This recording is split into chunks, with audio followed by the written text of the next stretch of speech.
Hello बच्चों, success point classes में आपका स्वागत है। आज हम लोग पढ़ेंगे कक्षा 10 की बेसिक केमिस्ट्री। बेसिक केमिस्ट्री में हम लोग आज पढ़ेंगे बेसिक रसायन।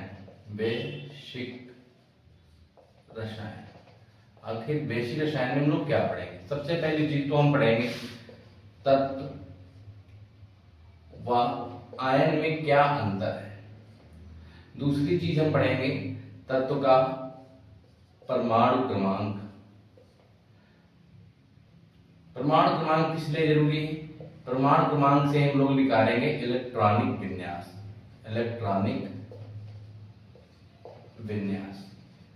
और जब हम लोग इलेक्ट्रॉनिक विन्यास निकाल लेंगे तो उस तत्व की हम लोग निकाल सकते हैं संयोजकता।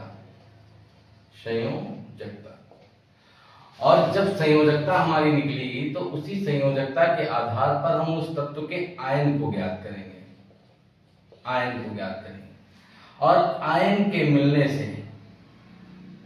के मिलने से ही हम रासायनिक सूत्र का निर्माण कर सकते हैं।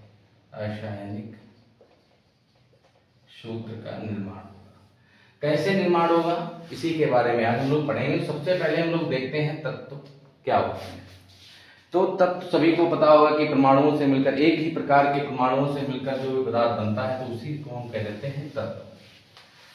ठीक है बच्चों, कुछ तत्व जो हैं, जो इंपॉर्टेंट तत्व हैं, उनका परमाणु क्रमांक और तत्व और उनके प्रतीकों को हम लिखे दे रहे हैं। सबसे पहले देख लेते हैं हमारे तत्व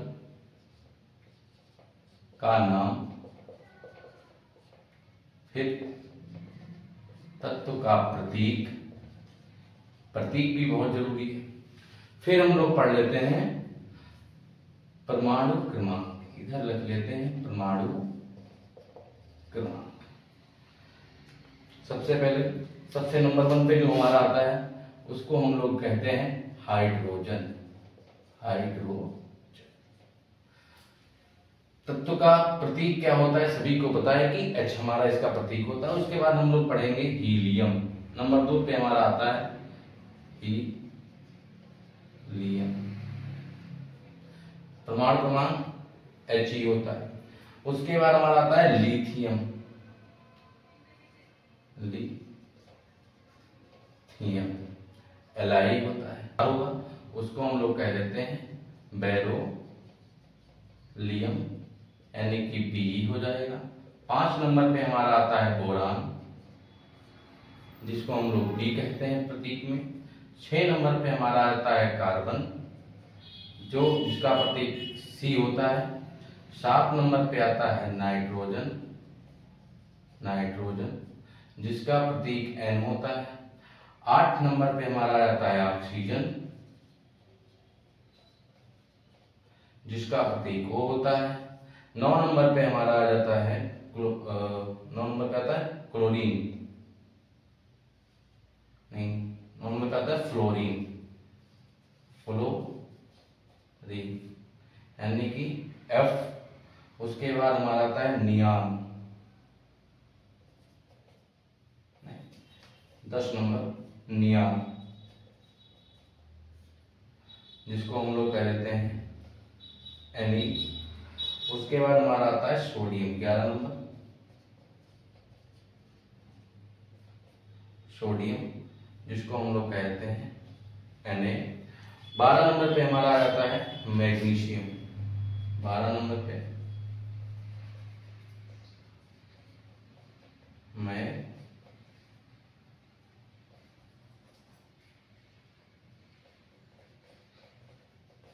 मैग्नीशियम, जिसको हम लोग कहते हैं Mg। 13 नंबर पे हमारा जाता है एल्यूमिनियम,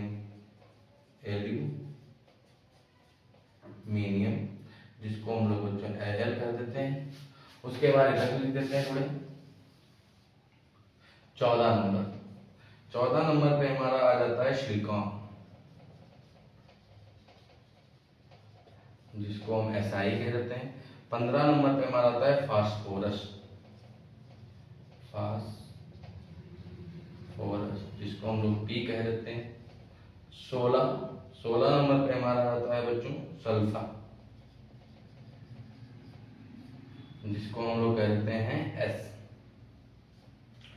17 नंबर पे आ जाता है क्लोरीन,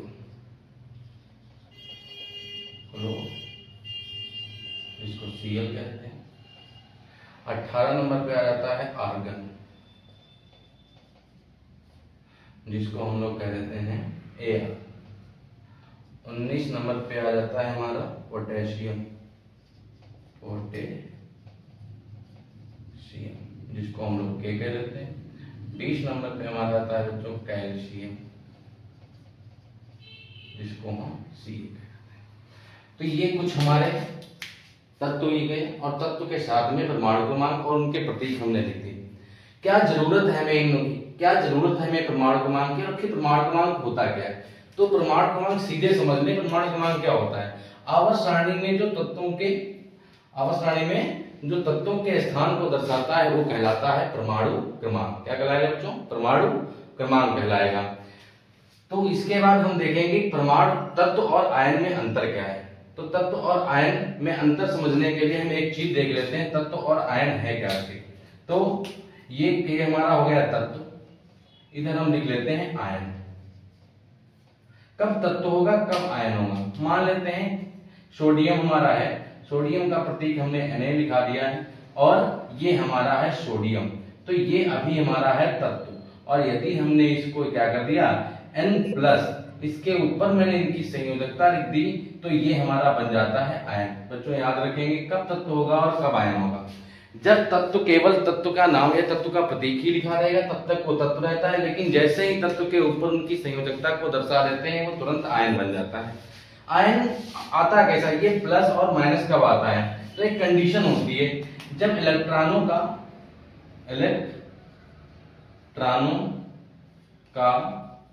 तत्व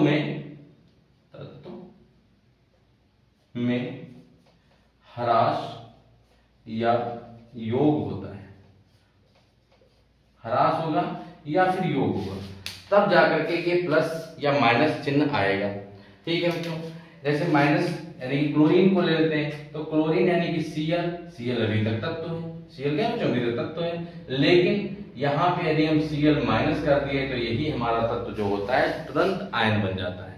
तो तत्व और आयन में अंतर समझ में आ गया होगा बच्चों। तो आगे हम लोग देखते हैं कि कैसे हम पता करेंगे कि किस तत्व पर कितनी संयोजकता है। तो इसके लिए हम लोग एक चीज प्रयोग करते हैं जिसको हम लोग कह देते हैं क्वांटम संख्या या इलेक्ट्रॉनिक विन्यास निकालना उसे बोलते हैं। तो इसको हम सेकंड टाइप में समझेंगे, इलेक्ट्रॉनिक विन्यास। इलेक्ट्रॉनिक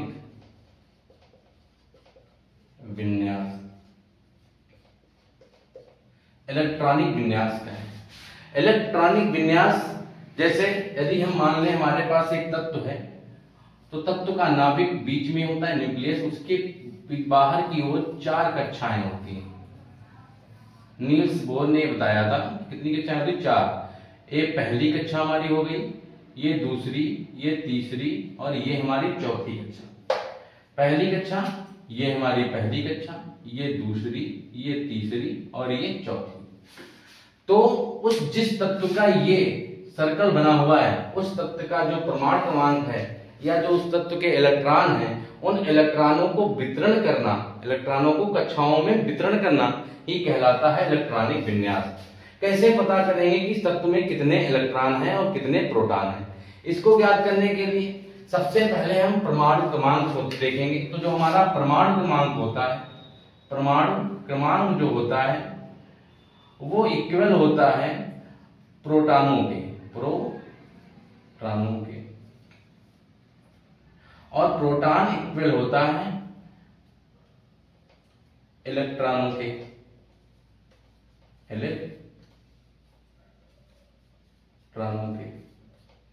ये चीज समझ में आई होगी कि जो परमाणु क्रमांक हमारा है यानी कि जो हाइड्रोजन परमाणु है, तो हाइड्रोजन परमाणु में इलेक्ट्रॉन कितने होंगे? 1 होंगे, और हाइड्रोजन परमाणु में प्रोटॉन कितने होंगे? 1 होंगे। हीलियम के कितने होंगे? 2 होंगे, और हीलियम में इलेक्ट्रॉन प्रोटॉन दोनों की संख्या कितनी होगी? 2 होगी। लेकिन कुछ कंडीशनों में, मान लो जब तक सोडियम हमारा मान लो दिया है, सोडियम का परमाणु क्रमांक कितना है? सोडियम का 11, सोडियम का हम 11 परमाणु क्रमांक मान लेते हैं। सोडियम जो है उसका जो परमाणु क्रमांक है वो 11 है, तो इसमें जो प्रोटॉनों की संख्या है वो भी कितनी होगी? 11 और इलेक्ट्रॉनों की भी संख्या कितनी होगी 11। लेकिन यदि ऐसे लिख दिया जाए कि जो सोडियम आयन है प्लस आयन है उसमें परमाणु क्रमांक उसका परमाणु क्रमांक तो 11 ही रहेगा, लेकिन तुमसे कह दिया जाए कि प्रोटॉनों की संख्या ज्ञात कीजिए और इलेक्ट्रॉनों की संख्या ज्ञात कीजिए, यानी कि हमें P ज्ञात करना है और हमें E ज्ञात करना है।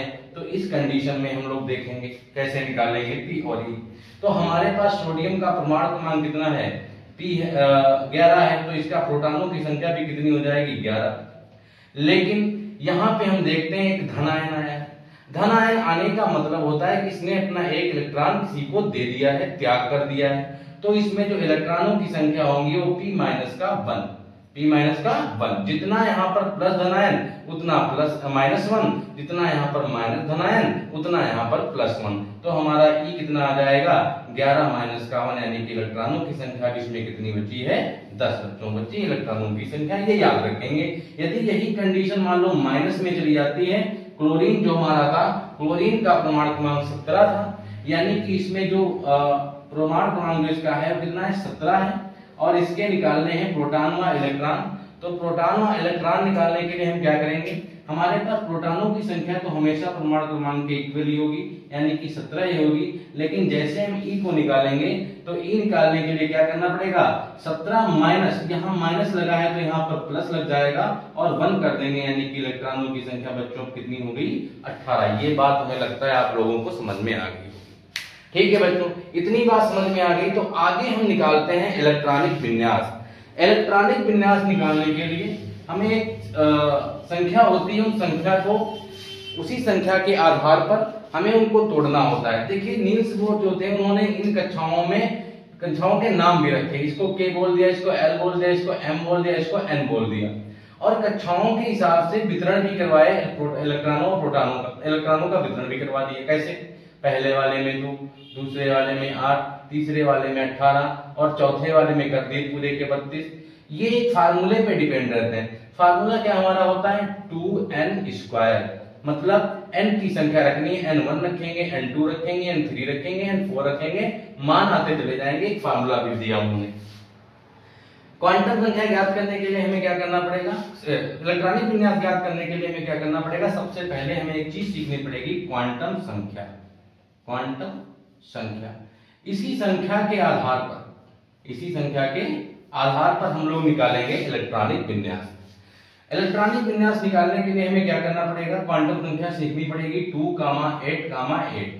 यदि तब भी परमाणु या इलेक्ट्रॉन रह रहे हैं, परमाणु क्रमांक का इलेक्ट्रॉन रह रहा है, तो फिर से 2, 8, 8। कंडीशन क्या होती है, कंडीशन कहती है कि आप पहली कक्षा में केवल 2 ही इलेक्ट्रॉन रख सकते हैं। दूसरी कंडीशन, दूसरी कक्षा यदि हम दूसरी बार उसको तोड़ रहे हैं तो दूसरी बार में उसमें केवल 8 ही रख सकते हैं, तीसरी बार में फिर 8 रख सकते हैं, लेकिन उसके बाद वाले में हम फिर से 2 रखेंगे।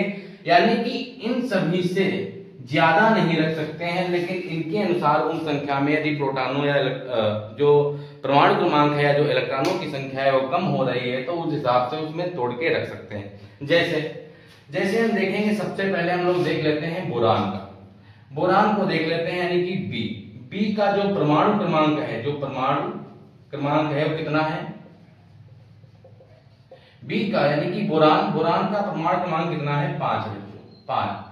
यदि अब हम इसके संयोजकता की बात करें, इलेक्ट्रॉनिक विन्यास की बात करें, तो इसका इलेक्ट्रॉनिक विन्यास क्या हो जाएगा 2, 3। पहले में 2 थे तो हमने 2 ही रख दिए, बाद में 8 था लेकिन मेरे पास 3 ही बच रहा था तो हमने 3 लिख दिया, और जितना जोड़ने के बाद हमारा परमाणु क्रमांक के इलेक्ट्रॉन जो है वो इक्वल हो जाना चाहिए। 3 और 2 कितना हो गया 5 हो गया। बच्चों यहाँ तक बात समझ में आई, यहाँ तक कोई किसी को प्रॉब्लम है नहीं है। चलो आगे चल के देख लेते हैं। मान लो हमारे पास दिया है एल्यूमिनियम दे दिया गया, एल्यूमिनियम Al, जिसका जो परमाणु क्रमांक है वो कितना है, परमाणु क्रमांक 13 है, यानी कि इलेक्ट्रॉन भी इसमें अभी कितने हैं 13 हैं। इनको तोड़ने के लिए सबसे पहले 2 तो 2, उसके बाद 8 तो 8 2 हो गए 10, लेकिन यहाँ पे आ गया 3, तो यहाँ पे कितना गया 3, तो 2, 8, 3, ये इसका क्या हो गया इलेक्ट्रॉनिक विन्यास। क्या हो गया बच्चों इलेक्ट्रॉनिक विन्यास। तो आई होप कि आप लोग इलेक्ट्रॉनिक विन्यास निकालना समझ गए होंगे। फिर भी हम एक और तुमको बता देते हैं, जैसे हमारे पास दिया है 19 परमाणु क्रमांक किसका होता है? के का। के फॉर पोटेशियम, और कितना हो जाएगा? 19। यदि हम इसको तोड़ते हैं, इलेक्ट्रॉनिक विन्यास इसका निकालते हैं, तो कितना हो जाता है? 2 कामा 8 कामा 8 तो 10 हो गए, फिर से हम इसमें 8 रखेंगे 18 हो गए, और फिर कितना? 1। ये इसका हो गया इलेक्ट्रॉनिक विन्यास। इसके बाद हम क्या सीखेंगे? संयोजकता। और संयोजकता के साथ ही हम आयनों को सीख लेंगे कि क्या प्लस होगा, क्या माइनस होगा, ये चीजें सीख लेते हैं इसके साथ में। संयोजकता इतना मिटा देते हैं बच्चों हम लोग।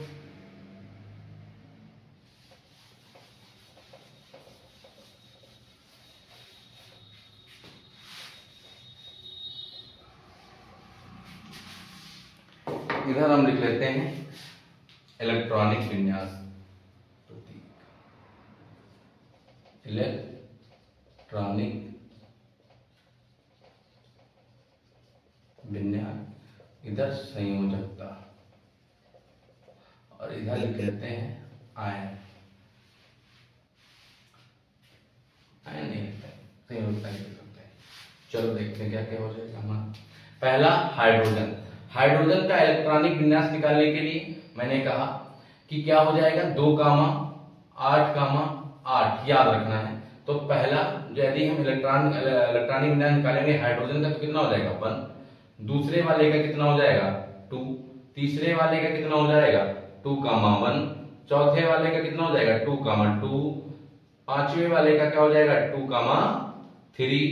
छठे जिसका परमाणु क्रमांक 6 है, या फिर कहते हैं कार्बन, जो हमारा कार्बन है, कार्बन का कितना हो जाएगा बच्चों? कार्बन का कितना हो जाएगा? तो कार्बन का हो जाएगा 2 कामा 4। उसके बाद हमारा रहता है नाइट्रोजन। तो नाइट्रोजन का कितना हो जाएगा? 2 कामा 5। फिर आएगा ऑक्सीजन। ऑक्सीजन का कितना हो जाएगा? 2 कामा 6। फिर आएगा हमारा फ्लोरीन 2 कामा 7। फिर आएगा नियॉन, तो 2 कामा 8। फिर हमारा आएगा सोडियम, तो कितना हो जाएगा? 2 कामा 8 कामा 1। इसलिए 11 है, तो 2 कामा 8 कामा 1। फिर आएगा मैग्नीशियम, तो 2 कामा 8 कामा 2। उसके बाद आएगा एल्यूमिनियम, तो 2 कामा 8 कामा 3। ये हो गए इसके इलेक्ट्रॉनिक विन्यास। संयोजकता कैसे निकालते हैं? तो देख लेते हैं। जितना यहाँ पर दे के रखता है, यानी कि यदि हम देख लेते हैं हाइड्रोजन का 1 आया है। यदि हम देखते हैं लास्ट वाला जो इलेक्ट्रॉनिक विन्यास है, क्या ये वाले संख्या इस वाली संख्या के साथ मैच करता है? यदि इस वाली संख्या के साथ मैच करता है तो उसकी संयोजकता हो जाती है 0, और यदि इस वाले के साथ मैच नहीं करता है तो किस हिसाब से उसकी संयोजकता को लिखते हैं ये देख लेते हैं। लास्ट वाले को उठाकर संयोजकता में व्यक्त कर देते हैं। कैसे? ये हमारा बन बचा है, इसको हम देखेंगे तो क्या होता है? 4 से होता है कम, 4 से कम। 4 से जो कम है उनके बारे में बताएंगे, जो 4 से अधिक है उनके बारे में अलग से बताएंगे।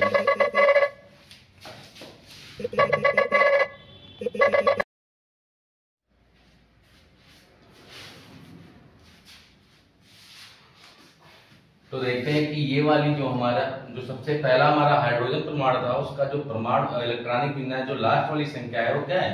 4 से कम है। यदि वो 4 से कम है तो डायरेक्टली वो क्या बन जाएगी? उसकी संयोजकता प्लस की 1 हो जाएगी। ये ध्यान रखना है। फिर हम देखते हैं ये सेकेंड वाली, देख लेते हैं कि ये जो हमारा है, देख लेते हैं ये पहली वाली संख्या के इक्वल है, समान है। यदि ये पहले वाली संख्या के समान है, यानी कि इसकी संयोजकता है वो 0 होगी। और यही हमारी क्या है? अक्रिय गैस है। क्या है बच्चों? अक्रिय गैस।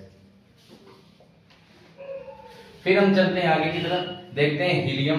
तो इसमें देखते हैं पीछे वाला 1 है, यानी कि संयोजकता +T1। फिर देखते हैं पीछे वाला 2 है, यानी कि संयोजकता हमारी कितनी हो जाएगी? +T2। फिर हम देखते हैं पीछे की जो संख्या है वो 3 है, तो संयोजकता +T3। फिर देखते हैं यदि इसमें 4 आ रहा है तो +T4। बस यहां तक का ध्यान देते हैं। उसके बाद देखेंगे कि ये वाली संख्या हम देखते हैं कि ये 4 से क्या है? 4 से है अधिक, 4 से अधिक है। अब जब 4 से अधिक होती है ऐसी सिचुएशन में हम लोग क्या करते हैं? यदि 4 से कम है, यदि 4 के बराबर है तो कुछ नहीं करना, डायरेक्टली उसको प्लस के रूप में लिख देना है। लेकिन यदि 4 से कम आ जाती है तो डायरेक्टली हम उसमें क्या कर देते हैं? जो भी संख्या है उसमें से -8 को जोड़ देते हैं। यदि हम -8 को जोड़ देते हैं तो यदि हम देखेंगे कि 8 से 5 जाएगा तो बचेगा -3। ये जो -3 बचा यानी कि इसकी संयोजकता कितनी होगी, -3। ये याद चल करके चलना है। यदि संख्या जो है वो 4 से अधिक है तो हमें उसमें -8 जोड़ना पड़ेगा। यदि 4 से कम है, यदि 4 के बराबर है तो उसकी संयोजकता डायरेक्टली प्लस में निकालते हुए चले जाते हैं। 6 है, 6 का मतलब क्या हो गया, 6 माइनस का 8 कितना हो जाएगा, -2। 7 माइनस का 8 -1। फिर हम देखते हैं ये लास्ट वाली संख्या जो है दूसरी वाली संख्या के साथ मैच करती है। ये भी 8 है और ये भी 8 है, यानी कि इसकी संयोजकता कितनी हो जाएगी, 0। जिन जिन तत्वों की संयोजकता 0 हो जाती है वो अक्रिय गैसों के रूप में होती हैं। तो ये हमारी क्या बन जाएगी, अक्रिय गैस। क्या बन जाएगी बच्चों, अक्रिय गैस। उसके बाद देख लेते हैं सोडियम। सोडियम 4 से कम डायरेक्टली कितनी, +1। फिर 2 4 से कम +2। फिर 3 4 से कम यानी कि +3।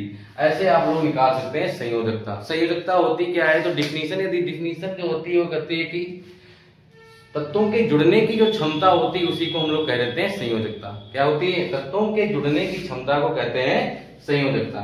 इतनी बात सभी को समझ में आ गई होगी, हमें लगता है कोई दिक्कत नहीं होगी। मिटा देते हैं बच्चों, कोई स्क्रीनशॉट लेना चाहता है तो ले सकता है।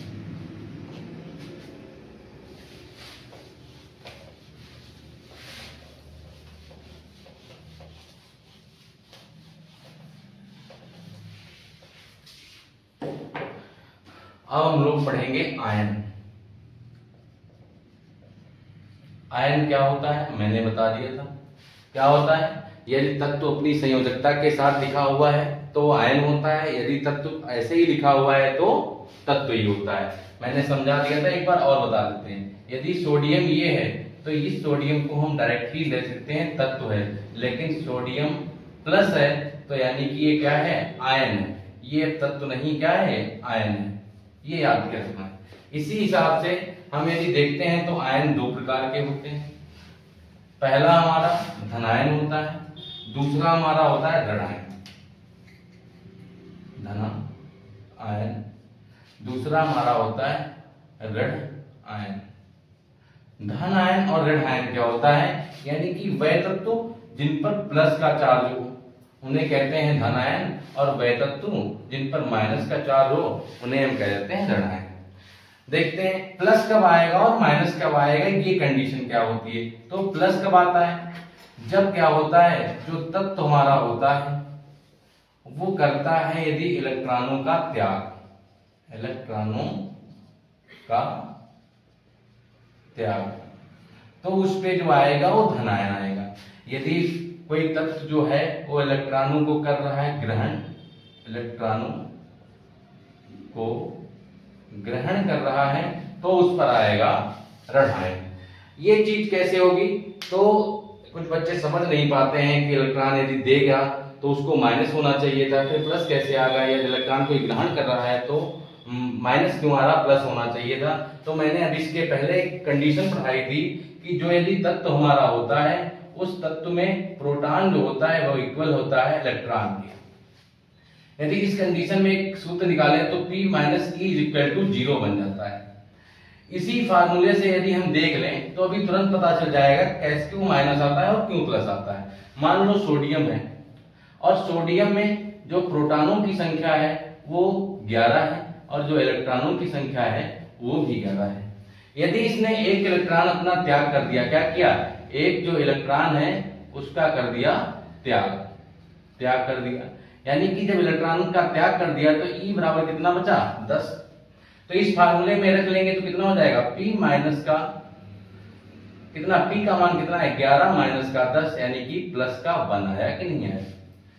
और यदि हम क्लोरीन की बात कर लें, क्लोरीन, तो क्लोरीन में जो P का मान होता है वो भी 17 होता है और जो E का मान होता है वो भी 17 होता है। लेकिन यदि ये एक इलेक्ट्रॉन को ग्रहण कर लेता है तो यहीं पर इसकी संख्या हो जाती है इलेक्ट्रॉनों की 18। और अब इसी फार्मूले में रखेंगे तो कितना हो जाएगा, 17 minus 18 is equal to minus का मान। समझ में आया कि क्यों प्लस आता है और क्यों माइनस आता है। तो कुछ हम तुमको धनायनों के नाम बताते हैं और कुछ ऋणायनों के साथ नाम बता के चलते हैं, उसके बाद सिखाते हैं रासायनिक सूत्र कैसे बनाते हैं। तो सबसे पहले हम देख लेते हैं H plus ion. H plus ion को हम कह देते हैं हाइड्रोजन हाइड्रोजन आयन। और एक चीज याद रखनी है, क्या याद रखना है कि H प्लस आयन जो हमारा है, H प्लस आयन यदि ये किसी भी यौगिक में आ जाए, किसी भी यौगिक में आ जाए तो उसे हम कह देते हैं कि ये अम्ल है। क्या है? अम्ल है। जैसे यदि हम एग्जाम्पल की बात कर लें तो HCl है H प्लस आयन। यदि हम बात कर लें H2SO4 हाइड्रोक्लोरिक अम्ल, सल्फ्यूरिक अम्ल, दोनों अम्लों में हमने देखा कि H प्लस आयन उपस्थित है। यानी कह सकते हैं जिन यौगिकों में H प्लस आयन उपस्थित होता है उसे हम कह देते हैं कि ये अम्ल है। दूसरा देख लेते हैं, हमारे पास K प्लस होता है, K+1 यानी कि पोटेशियम आयन, Na+1। ऐसे इसको ऐसे ना लिख करके ऐसे लिखा जाता है 1+, ऐसे लिखा जाता है 1+। कितना हो जाता है? क्या हो जाएगा? Sodium ion. उसके बाद हम देख लेते हैं कैल्शियम। कैल्शियम 2+ होता है, नाम क्या हो जाएगा? Calcium ion. उसके बाद हम देख लेते हैं NH4+1 1+, क्या हो जाता है? Ammonium ion, ammonium ion. उसके बाद हम लोग देखेंगे हमारा हो जाता है Mg2+ यानी कि मैग्नीशियम आयन। फिर आता है Fe। दो कंडीशनों में Fe आ जाता है। जब +2 होता है तो उसका नाम हो जाता है फेरस आयन। यदि Fe+3 हो जाता है तो उसका नाम हो जाता है फेरिक आयन। है दोनों क्या? आयरन ही है, आयरन यानी कि लोहा। ये फर्स्ट है, ये द्वितीय, इतना फर्क है। फिर हम आता है Cu। यदि 1 है तो Q+ आयन। यदि Cu+2 है यानी कि उसका नाम क्या होगा? Cupric ion. यदि हमारे ये दोनों हैं क्या? दोनों ही कॉपर है। फर्क कितना? This is first, this is second. इसकी संयुक्ता 1 है, इसकी कितनी है? 2 है। उसके बाद हमारा आ जाता है मरकरी Hg। यदि +1 है तो Q+ आयन। और यदि क्या है? यदि Hg+2+ है, 2+ है तो उसको हम कह देते हैं मर्क्यूरिक आयन। ये कुछ हमारे हो गए धन है। ठीक है बच्चों। यदि हम एक और देख लें aluminium Al+3 aluminium ion, aluminium ion. इतने आयन हमारे पास। ये हमारे कुछ धन आयन हो गए। अब हम बात करते हैं ऋण आयनों की। देख लेते हैं ऋण आयन। थोड़ी इनमें जो नामकरण होता है थोड़ा डिफरेंट टाइप का होता है। 3 कंडीशनें हमें मिल जाती हैं ऋण आयनों में। जो नामकरण की कंडीशन है कितनी मिल जाती है? 3। एक हो जाती है ईड वाली, एक हो जाती है इट की, और एक हो जाती है एट की। 3 कंडीशन देखने को मिलती है। संयुक्ताओं के आधार पर कंडीशन देखेंगे। सबसे पहले हम देख लेते हैं OH- आयन। OH- आयन क्या है? इसको हम लोग कह लेते हैं हाइड्रोक्साइड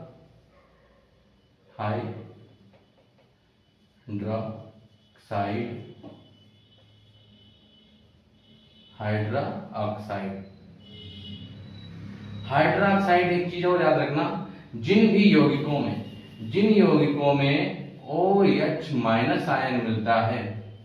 मिलता है वो हो जाता है क्षार। अभी मिल रहा था जब H+ आयन तो क्या हो रहा था?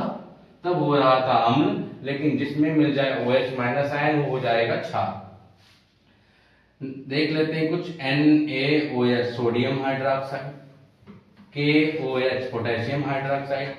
दोनों में क्या कंडीशंस है, दोनों में जो OH माइनस आयन मिल रहा है। उसके बाद क्लोरीन यानी कि -1 होगा,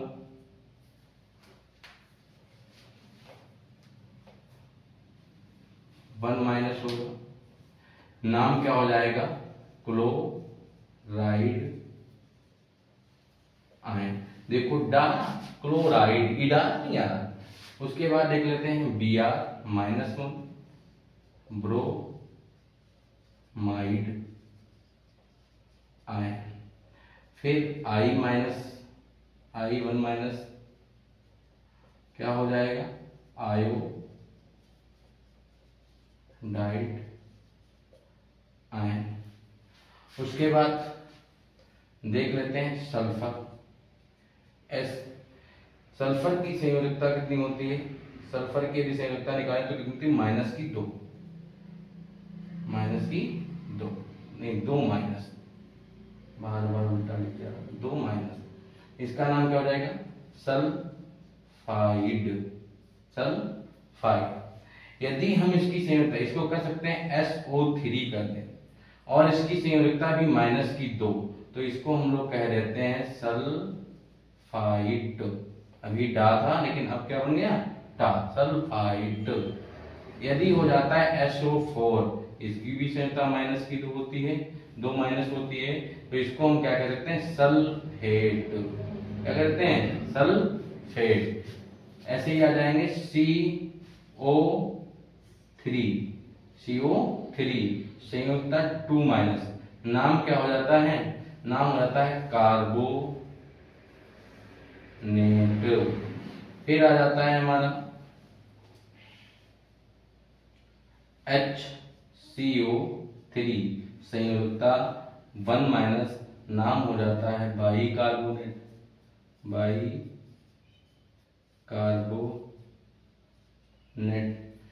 फिर आता है हमारा C2O4 -2 संयोजकता, नाम हो जाता है ऑक्सलेट।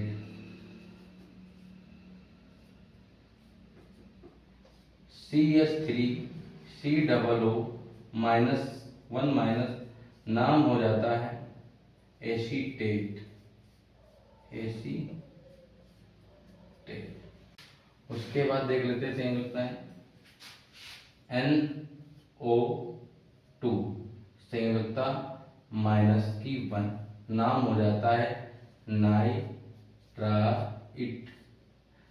NO3 नाम हो जाता है संयोजकता -1 नाइट्रेट। उसके बाद हमारा आता है CN संयोजकता -1, नाम हो जाता है साइनाइड। C17H35 COO -1 संयोजकता, नाम हो जाता है एस्टीएरेट, जो कि साबुन के सूत्र में मिलता है, साबुन के रासायनिक सूत्र में। C15H31 COO -1, नाम है पॉमीटेट। ये हमारे कुछ हो गए धन आयन और ऋण आयन। इन्हीं के आधार पे हम लोग सीखेंगे रासायनिक सूत्रों को बनाना, और रासायनिक सूत्रों से नाम को कैसे पता करेंगे, इन्हीं के बारे में, इन्हीं जो हमने दिखाए हैं उनको, ऋण आयन और धन आयन। इन्हीं आयनों के बाद हम पढ़ सकते हैं कि ऋण आयन जो हमारा यौगिक दिया है उसका नाम क्या है। अब पढ़ेंगे रासायनिक सूत्र, एकदम निम्न स्तर से चलते हैं। सबसे पहले हम क्लोराइड आयन के रासायनिक सूत्र बनाएंगे, मतलब Cl-। जैसे एक नाम लिखते हैं हम यहां पर, हाइड्रोक्लोरिक अम्ल। हाइड्रोक्लोरिक अम्ल, इसको ऐसे भी लिखते हैं हाइड्रोजन क्लोराइड। हाइड्रोजन क्लोराइड ले सकते हैं। और यहाँ पे हम निकालेंगे कैसे इसके रासायनिक सूत्र को ज्ञात करेंगे। तो सीधी सी बात, सबसे पहले वाले शब्द को देखो क्या लिखा है, हाइड्रोजन। हाइड्रोजन मतलब H, क्लोराइड मतलब Cl, अभी मैंने साथ में लिखवाया था, क्या बन जाएगा Cl। फिर देखते हैं हाइड्रोजन आयन में संयोजकता कितनी थी, +K1। क्लोरीन आयन में संयोजकता कितनी थी, -K1। तो इनकी संयोजकता का हम करा देते हैं क्रॉस मल्टीप्लाई। H की एक से होगी तो उसके माइनस और धन चिन्ह को नहीं लिखा जाता, डायरेक्टली लिख दिया जाता है, यानी कि HCl बन गया। यही हमारा क्या है, हाइड्रोक्लोरिक अम्ल है। यदि हम तुमसे कहते हैं मैग्नीशियम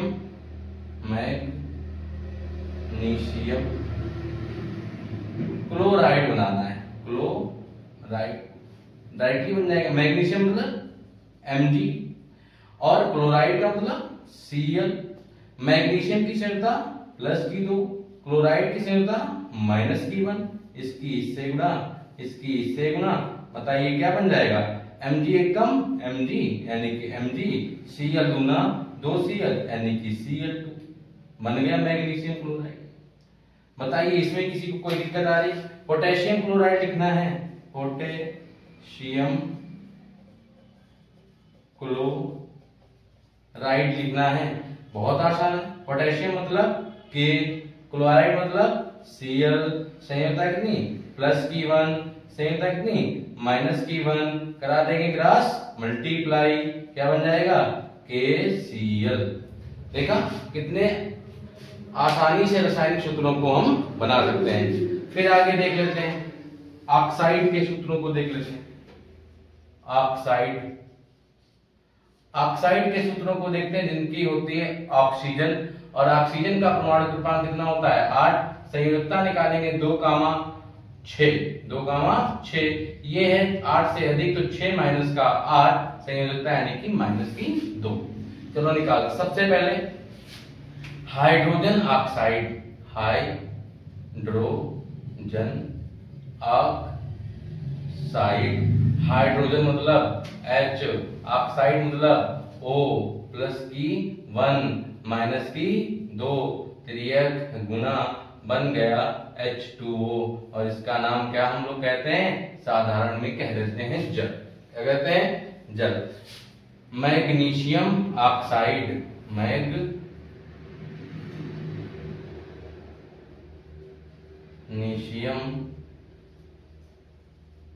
ऑक्साइड, मैग्नीशियम मतलब Mg, ऑक्साइड मतलब O, Mg का संयोजकता +K2, ऑक्सीजन की -K2, त्रियक गुणा करवाएंगे, बन जाएगा। अब देख लेंगे सेम आ गई तो 2 एकम 2 कट जाएंगी, दोनों की संयोजकता लिखने की जरूरत नहीं, तो MgO बन जाएगा हमारा। यदि हम कह दें carbon oxide, carbon dioxide, di शब्द का मतलब होता है 2, डाई शब्द का मतलब 2। चलो देखते हैं कार्बन, कार्बन का मतलब C, ऑक्साइड का मतलब O, और C की संयोजकता +K4, ऑक्साइड की संयोजकता -K2, 2 एकम 2, 2 दूने 4, त्रियक गुणा कर लेंगे तो C एकम C मतलब C हो जाएगी C, और O की 2 से गुणा होगी यानी कि O2, क्या बन गया, कार्बन डाई ऑक्साइड। इसी के साथ थोड़े और आगे चलते हैं, बड़े क्वेश्चनों में नाम लेके चलते हैं। कार्बोनेट, हाइड्रोक्साइड, ये सब कैसे बनते हैं मैं नाम बताऊंगा, उसके साथ में उसका रासायनिक सूत्र लिखूंगा। पहला कैल्शियम कार्बोनेट, दूसरा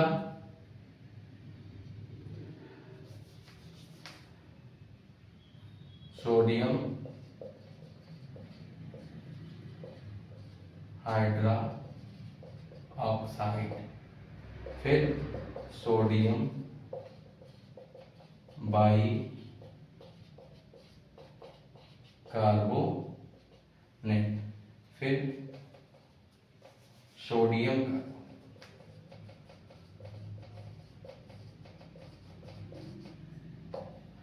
चार चीजों के नाम लिखते हैं, जैसे कैल्शियम कार्बोनेट, कैल्शियम मतलब Ca, कार्बोनेट मतलब CO3, इसकी संयुक्ता प्लस की 2, इसकी संयुक्ता माइनस की 2, 2 एक कम 2, क्या बन जाएगा CaCO3, नाम क्या, कैल्शियम कार्बोनेट। फिर सोडियम हाइड्रोक्साइड, सोडियम मतलब Na, हाइड्रोक्साइड मतलब OH, कितनी प्लस की 1, इसकी कितनी माइनस की 1, दोनों की त्रियक गुणा हो जाएगी, क्या बन जाएगा NaOH। Sodium bicarbonate, Na, bicarbonate मतलब HCO3, संयुक्ता प्लस की 1, संयुक्ता माइनस की 1, नाम क्या बन जाएगा सोडियम बाइकार्बोनेट। यदि सोडियम कार्बोनेट लिखना है तो Ca और कार्बन मतलब CO3, माइनस की प्लस की 1 माइनस की 2 कराएंगे त्रियक गुणा, तो क्या बन जाएगा सोडियम कार्बोनेट। यहां तक बच्चों में लगता है आपको सब कुछ समझ में आ गया होगा। तो ऐसे ही करके जितने भी हमारे रासायनिक सूत्र बनते हैं उन सभी में ऐसे ही गुणनफल या त्रियक गुणनफल के अनुसार हम आराम से रासायनिक सूत्रों को निकाल सकते हैं।